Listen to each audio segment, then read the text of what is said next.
అరిసెలు కావాలా face pack కావాలా? అరిసెలే కావాలి. ఇప్పుడు నాకు ఈ ఫేస్ ప్యాక్ ఎందుకే?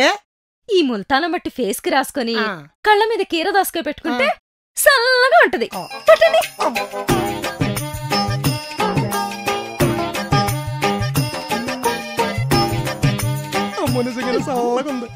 ఒసే ఈ గిన్నె క్లీన్ చేసుకురా.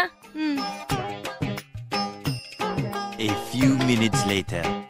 అయ్యారు ఫైల్స్ రేయ్ ఆయన డిస్టర్బ్ చేయకు, చల్లబడుతున్నాడు. మీరు తీకండి. మరి సంతకాలు ఎవరు పెడతారు? సంతకాలు చేతులతో పెడతారు, కళ్ళతో కాదు. ఏమండి నేను ప్లేస్ చెప్తాను, మీరు సంతకాలు పెట్టండి. ఓకే. ఇటీ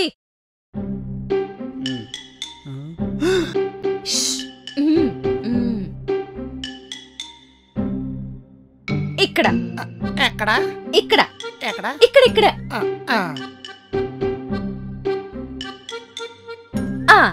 ఇంకోటి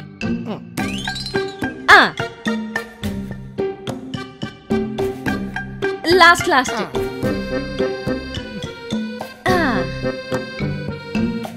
ఇదిగోరా తీసుకెళ్ళి బాస్కి ఇచ్చే. అరే ఆగ, బాస్ అరిసెలు ఇచ్చాడా? ఇచ్చాడు. అయితే ఓకే వెళ్ళిచ్చే. ఏమండి నేను వెళ్ళి మీ ఫేస్ క్లీనిక్ కి వాటర్ తెస్తానే. తొందరగా తీసుకురా, తోలుడు పిల్ల ఉంది. హలో అమ్మా, డాక్యుమెంట్స్ రెడీ, సంబంధం సెట్ చేసేయండి, మిగతాది నేను చూసుకుంటా. ఏమే ఇంకా ఎంతసేపు ఉంచుకోలే? వచ్చేసా. కడిగాక చూడండి కమల్ హాసన్ లా ఉంటారు. ఏమక్కర్లేదు, నా మొహం నాకు ఉండే చాలు.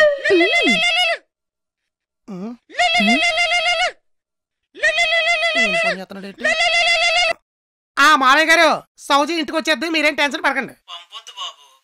ఏ కొంప తీసి దాని ఫోటో చూసి పెళ్లి కనుద్దన్నాడు ఏంటి? దాని పేరునున్న 5 ఎకరాలతో పాటు నీ కట్నం కింద ఇచ్చిన 5 ఎకరాలు కూడా కావాలంట. మా పెద్దమ్మాయి మీకు తెలియకుండా దస్తావేజుల మీద సంతకాలు పెట్టి పారిందంట. తెలియకుండా కాదు, తెలిసే పెట్టాను. దేని మీద సంతకం పెడుతున్నానో తెలియకుండానే పెట్టాను అనుకున్నావా? పెన్ లో తిరిగి బాల్ బ్యాలెన్స్ పెట్టి పేపర్ ఏంటో చెప్పగలను.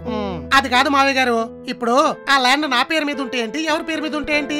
ఆస్తులు అంతే. ఖర్చు పెట్టినప్పుడు ఎవరి దగ్గర ఉన్నా, ఎక్కడున్నా, ఎంతున్నా ఎందుకు పనికిరావు. దానివల్ల మన సౌజీ లైఫ్ బాగుంటుందంటే అంతకన్నా హ్యాపీ ఉంది. సంబంధం ఖాయం చేయండి. మీరింక ఎమోషన్ అవ్వకండి, మీకు నాకు తేల్చుకోవాల్సిన లెక్కలు ఇంకా చాలా ఉన్నాయి. ఉంటాను. వినేసింది. నన్ను అడగకుండా నా పెళ్ళెలా చేస్తారు మీరు? అయినా 10 ఎకరాల పొలం కోసం పెళ్లి చేసుకునేవాడు రేపు ఇంకొకరు 25 ఎకరాల పొలం ఇస్తా అంటే నన్ను వదిలేయడానికి గ్యారెంటీ ఏంటి? అయితే ఇప్పుడు ఏమంటావు? నేను ఆ పెళ్లి చేసుకోను. ఆ పెళ్లి చేసుకోవా, అసలు పెళ్లే చేసుకోవా? కట్నం తీసుకునేవాడిని చేసుకోను. ఇంక జన్మలో దీని పెళ్ళి అవ్వకపోయినా పర్లేదు, మీరేం త్యాగాలు చేసేకండి. 5 ఎకరాలు వదులుకున్నా ఇది మాత్రం నా కొంప తొలదనమాట.